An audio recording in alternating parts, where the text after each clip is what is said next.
ರೈತರು ಬೆಳೆದ ಕಬ್ಬಿನ ಬೆಳೆಗೆ ಬೆಂಬಲ ಬೆಲೆ ನೀಡುವಂತೆ ಒತ್ತಾಯಿಸಿ ಆಮ್ ಆದ್ಮಿ ಪಕ್ಷದ ಉತ್ತರ ಕರ್ನಾಟಕ ಸಂಚಾಲಕರಾದ ಅರ್ಜುನ್ ಹಲಗಿಗೌಡರ ರಾಜ್ಯ ಕಾಂಗ್ರೆಸ್ ಸರ್ಕಾರವನ್ನ ತರಾಟೆಗೆ ತೆಗೆದುಕೊಂಡಿದ್ದಾರೆ. ರೈತರು ಸಾಲ ಸೋಲ ಮಾಡಿ ರಸಗೊಬ್ಬರವನ್ನ ಖರೀದಿಸಿ ಸಾಕಷ್ಟು ಸವಾಲುಗಳನ್ನು ಎದುರಿಸಿ ಕಬ್ಬು ಬೆಳೀತಾರೆ.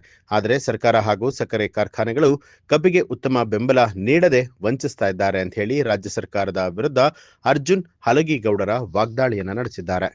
ನಮಸ್ಕಾರ ಆತ್ಮೀಯರೇ, ನಾನು ನಿಮ್ಮ ಮನೆಯ ಮಗ ಅರ್ಜುನ್ ಹಲಗಿಗೌಡ. ಉತ್ತರ ಕರ್ನಾಟಕದ ಅತ್ಯಂತ ಜನಪರ ಬೆಳೆಯಾದಂಥ ಕಬ್ಬಿನ ಬೆಳೆ. ರೈತ ಸಾಲ ಸೋಲ ಮಾಡಿ ರಾಸಾಯನಿಕ ಗೊಬ್ಬರಗಳ ಖರೀದಿಸಿ ನೂರಾರು ಆಳುಗಳ ಕೈಕಾಲು ಬಿದ್ದು ಕಬ್ಬು ಬೆಳೀತಾನೆ. ಕಬ್ಬಿಗೆ ನಿಜವಾದ ಬೆಲೆಯನ್ನು ಕೊಡುವಲ್ಲಿ ನಮ್ಮ ಸರ್ಕಾರ ಮತ್ತು ಸಕ್ಕರೆ ಕಾರ್ಖಾನೆಯ ಮಾಲೀಕರು ವಿಫಲ ಆಗ್ತಾ ಇದ್ದಾರೆ. ರೈತ ಉಪವಾಸ ಬಿದ್ದು ವನವಾಸ ಬಿದ್ದು 10 ದಿವಸದಿಂದ ಇಡೀ ಉತ್ತರ ಕರ್ನಾಟಕದಲ್ಲಿ ದೊಡ್ಡ ಪ್ರಮಾಣದಲ್ಲಿ ಧರಣಿ ಮಾಡ್ತಾ ಇದ್ದಾರೆ.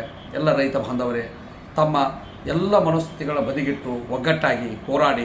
ಆಮ್ ಆದ್ಮಿ ಪಕ್ಷ ಸದಾಕಾಲ ನಿಮ್ಮೊಂದಿಗಿದೆ. ನಮ್ಮ ಆಮ್ ಆದ್ಮಿ ಪಕ್ಷ ಪಂಜಾಬ್ ರಾಜ್ಯದಲ್ಲಿ ಈಗಾಗಲೇ ನಾವು 3,800 ರೂಪಾಯಿ ಬೆಂಬಲ ಬೆಲೆಯನ್ನು ಕಳೆದ 3 ವರ್ಷಗಳಿಂದ ಕೊಡ್ತಾ ಇದ್ದೇವೆ. ರೈತರಿಗೆ ಕೊಡೋದರಲ್ಲಿ ಯಾವುದೇ ಬಡತನ ಇಲ್ಲ.